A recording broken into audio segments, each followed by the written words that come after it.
میرے رسول پاک علیہ السلام کا دروازہ سب سے بڑا دروازہ ہے، حضور کا دروازہ سب سے بڑا دروازہ ہے، لیکن میرے دوستو یاد رکھنا، نبی پاک علیہ السلام نے بھی لوگوں کو جب رستہ دکھایا ہے تو رب کریم کا رستہ دکھایا ہے، اللہ کا رستہ دکھایا، اللہ کریم کا رستہ دکھایا، لوگوں رب کی طرف توجہ کرائی۔ میرے رسول کریم سید عالم صلی اللہ تعالی علیہ وسلم نے لوگوں کی اللہ کی جانب توجہ کرائی اور لوگوں سے یہ کہا کہ وہ اپنے رب کریم کی جانب اپنا ذہن رکھیں، اپنی توجہ اپنے اللہ کی جانب مبذول کریں۔ میری بات کو اچھے طریقے سے سمجھیے گا، علم اللہ تبارک و تعالی عطا کرتا ہے تو اسے اللہ کی عطا ہی سمجھنا چاہیے۔ کچھ لوگوں کے پاس علم ہوتا ہے پر علم نافع نہیں ہوتا، وہ ٹامک ٹوئیاں مارتے رہتے ہیں ساری زندگی۔ علم کو اللہ کی عطا سمجھیں، اپنی عقل پر اپنے شعور پر زیادہ بھروسہ نہ سمجھیں، نظر اللہ پہ رکھیں۔ حضرت مولا علی شیر خدا کرم اللہ تعالی وجہہ الکریم سے کسی نے پوچھا تھا بڑا عالم کون ہوتا ہے؟ ہمارے ہاں تو اب وہ والے عالم پائے جاتے ہیں نا، اللہ ماشاءاللہ، جو ممبر پہ بیٹھتے ہیں تو دعوے ہی دعوے، ممبر پہ بیٹھتے ہیں تو دعوے ہی دعوے، اس طرح کے عالم ہمارے ہاں پائے جاتے ہیں۔ وہ ہر بات میں دعویٰ کرتے ہیں، میں یہ کر دوں گا، میں وہ کر دوں گا۔ یہ مزاج علماء کا نہیں۔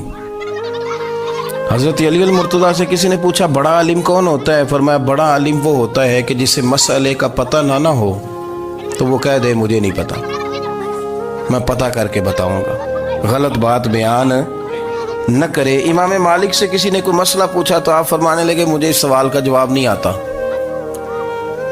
ہمارے بزرگ سمجھاتے کیا ہے؟ وہ کہنے لگا آپ اتنے بڑے امام ہیں تو اس سوال کا جواب نہیں آتا۔ فرمانے لگے اگر مجھے ہر سوال کا جواب آتا پھر تو میں خدا ہوتا، مجھے ہر سوال کا جواب نہیں آتا، مجھے تو اتنا آتا ہے جتنا میرے رب نے مجھے عطا کر دیا ہے۔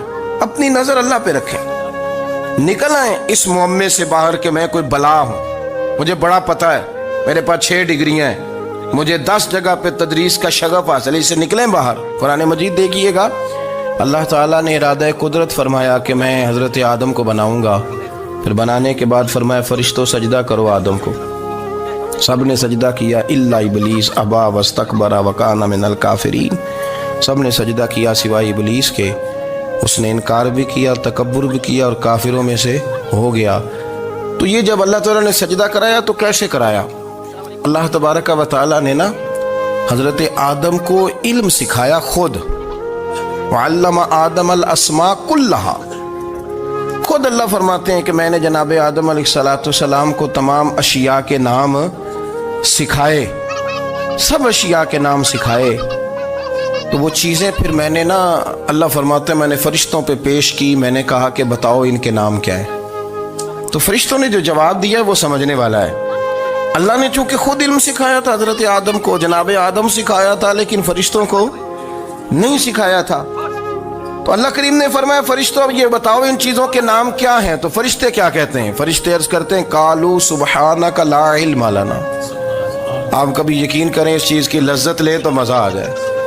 کہا قالوا سبحانک، کہنے لگے تو پاک ہے، قالوا سبحانک، کہنے لگے تو بھئی آدم علیہ السلام کو نام سکھا لیے، پھر فرشتوں کے سامنے وہ چیزیں پیش کر کے کہا ان چیزوں کے نام بتاؤ، تو فرشتے کیا کہتے ہیں؟ کہتے ہیں قالوا سبحانک، تو پاک ہے، لا علم لنا، ہمارے پاس کوئی علم نہیں، الا ما علمتنا، ہمیں تو اتنا پتہ ہے جتنا تو نے ہمیں سکھایا۔